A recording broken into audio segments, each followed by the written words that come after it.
The first step of using the Fieldhouse Studio is to turn everything on. You turn it on using these three buttons. 1, 2, and 3. The top two monitors, 3 and 4, do not turn on by themselves, so you have to turn them on manually with these two gray buttons in the bottom right corner.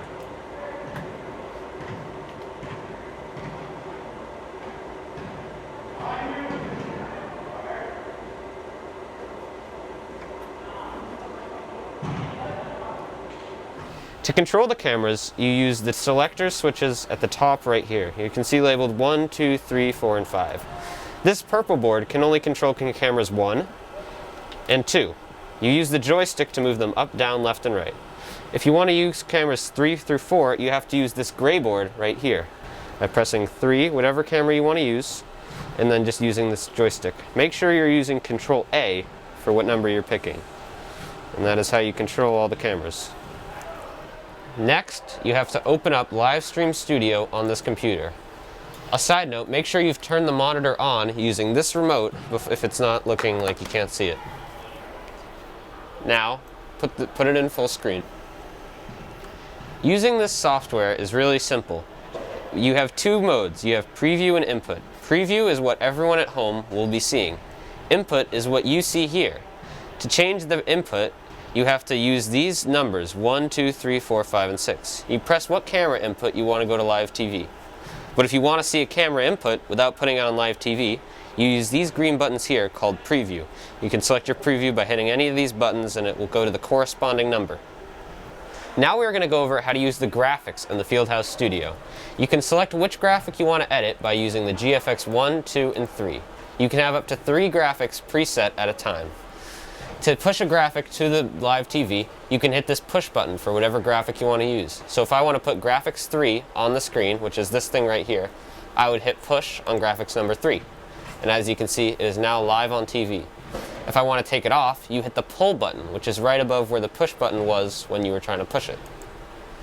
If you want to see what a graphic would look like without putting it on live TV, you can hit this preview button right here to see what it would look like. And now only you can see this.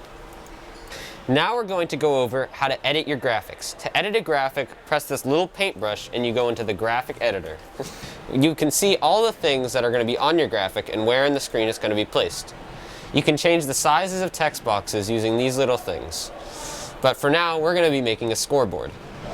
To make a scoreboard, you choose a camera and then line it up with this. So you want to move your camera number 4, to look at the scoreboard.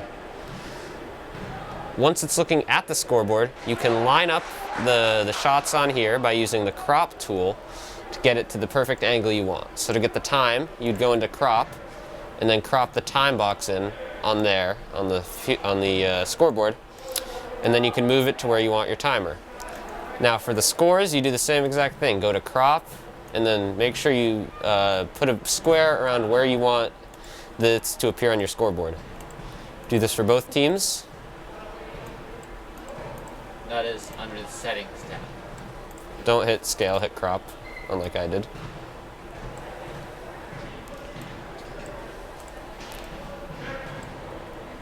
And now you have a working scoreboard. If there was numbers up there, we would see them. And now you can push it onto the screen, and everyone at home can look at your lovely scoreboard while they watch their basketball game.